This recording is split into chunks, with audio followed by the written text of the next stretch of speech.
เมื่อเถื่อนี่ก่อนสีผ้าพลใหญ่ไก่ผาพงไปคำทงพวกเขาอยู่เมืองหงทางเมืองทองแก้วไก่สิไปพุ่นก่อนเฮาพวกเสนากะพากันก้าวย่องพนส่องเบิ่งบังไฟแสนหาสายเน้นผ้าแดงสิแข็งขาเอาบ่มีใด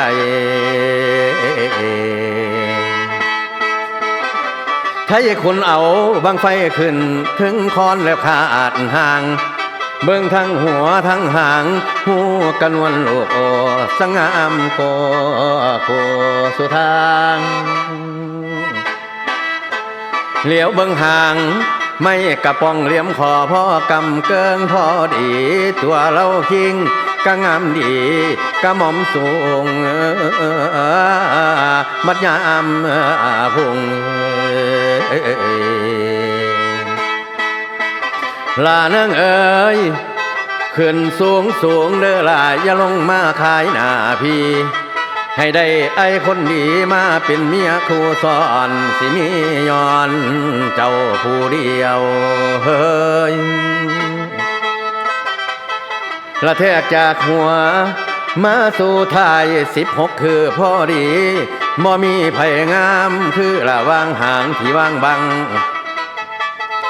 อันนี้เนาะเพิ่นว่าคือพี่หนึ่งได้ขึ้นต่อบ่เป็นรองคือพี่สองแม่นผู้ใดก็ยอมแพ้คือพี่สาม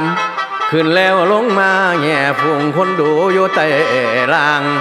คือพี่สี่ฝูงผู้สาวแม่ห่างได้แงนหน้าทอนำคือพี่ห้าผ้าหัวอกชอออกช้ำแต่เครื่องเป็นปุ๋ยผงคนเขาเอาลงต้มกระพองเสียนอเงินย้อนคือที่หกตกลงดินแล้วโง่ขึ้นไกลหัวคนจนแตกเตือนคือที่เจ็ดไปลอยอ่อนหนาคนเลยท่าต่อพนันคือที่แปดฟังเสียงดังจันจีไนลองอยู่ถึงหัวเห็นแต่ควันกลัวนัวไปเบิ่งดาวอยู่ถึงฟ้าคือพี่เก่าผู้สาวเริ่มพื้นผ้างูเงี้ยและนำเบิ่งคือพี่10ห่างบ่ทันมุมข้างพัดหัวทิ่มอวยลงคือ11เห็นแต่เบ็ดน้อคงนงได้ข้ามทงจนป่าควรคือ12ผู้สาวชวนเมื่อยามได้ห่วมนอนอยู่ในมุงคือ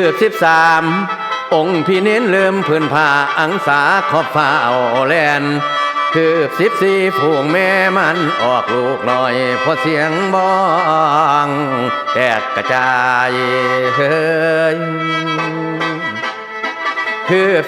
15พ่อแต่ยายจากหานได้จากทวนบ่เห็นควรจวนตะวันลงแรงจังอวยเคลื่อนโคงคือ16เจ้าของตีอกฟังเสียงดังอยู่กับพี่มาตกโศกคำบ่ดียานบ่มีบ่อนสิได้ไอ้นางน้องไอ้สมอนข่าวพรโอ้ยละนาละนา